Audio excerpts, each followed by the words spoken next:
Appetite is craving, hunger is but a nervous feeling. That was written by Dr. Linda Hazzard in her book Fasting for the Cure of Disease, Olalla, Washington, 1911. A skeletal woman in a torn dressing gown staggers down a dirt road whispering for bread. Locals already have a name for the hill she escaped from: Starvation Heights. Before we leave tonight, we'll read the final line she scrawled in her diary. How did a licensed fasting specialist convince educated, wealthy patients to pay for their own slow deaths? And you know, why didn't anyone stop her sooner? Linda Burfield was born in Minnesota in 1867. She had no medical degree, just a handful of correspondence courses in alternative healing. But well, Washington State's loose licensing laws allowed her to legally practice medicine. In 1908, she published Fasting for the Cure of Disease, claiming that food wasn't nourishment, it was poison. According to Hazzard, starvation didn't kill, it healed.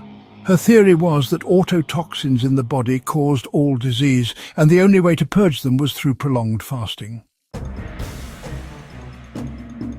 In the hills of Olalla, she opened her sanitarium.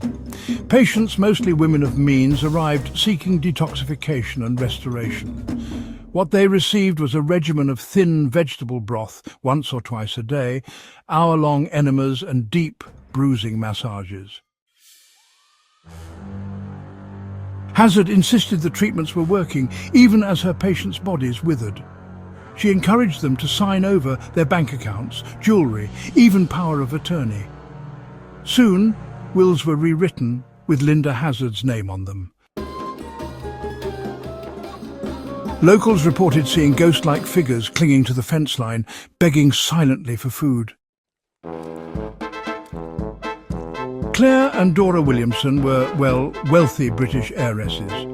In the year 1911, they travelled all the way to Washington, thinking they were heading to a health retreat. Claire, you see, suffered from just a bit of mild joint discomfort. Dora, on the other hand, simply wanted to accompany her sister. After weeks under Hazzard's care, Dora weighed just 60 pounds. Claire was, honestly, near death. The sisters had been kept in isolation, fed only broth, and systematically separated from their money and, really, their autonomy. Claire died in March 1911, weighing only 50 pounds. But Dora, in a moment of clarity, managed to send a secret telegram to family in Australia. Their arrival and horror sparked an official investigation. Hazzard was arrested and charged with manslaughter, not murder. The court struggled to convict due to her status as a licensed healer and the patient's supposed consent.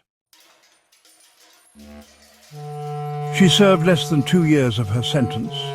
Upon release, she moved to New Zealand and opened a new health clinic. Eventually, she returned to Olalla. In 1938, she died while fasting.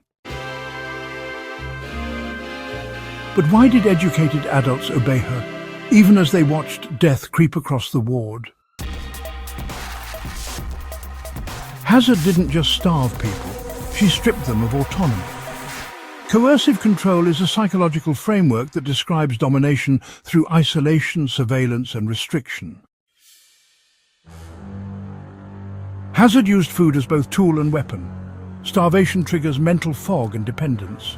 The longer her patients stayed, the more they trusted only her. Cut off from family, cash, and cognition, they became pliable.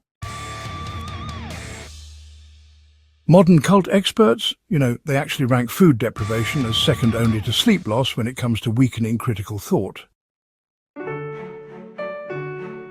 According to the DSM-5, narcissistic personality disorder includes traits like grandiosity, a need for admiration, and a lack of empathy. Hazzard, well, she displayed at least 5 of those.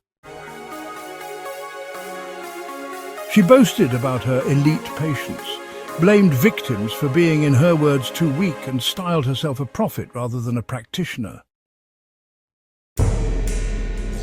Letters show her bragging about her so-called spiritual healing gifts, even, in the face of death. Narcissists are not incapable of understanding emotion. They read it well. They just weaponize it. Hazzard offered comfort with one hand and took gold with the other. Notice her language. She never denied deaths. She called them necessary crises on the path to purity.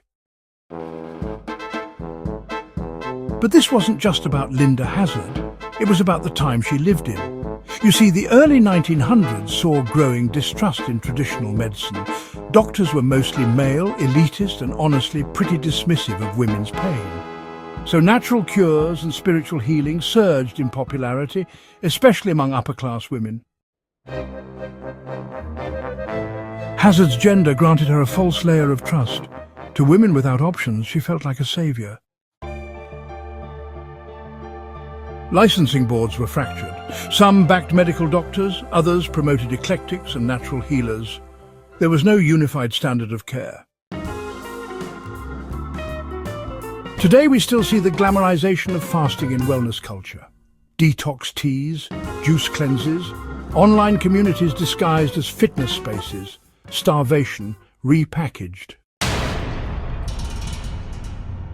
Would you recognize slow-motion coercion if it wore a 21st century fitness tracker? Dora Williamson's final journal entry read, "I am fearfully weak, yet doctor says health is coming."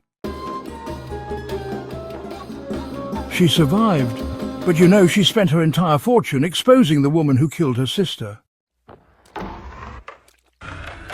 Appetite is, well, craving. Hunger is but a nervous feeling.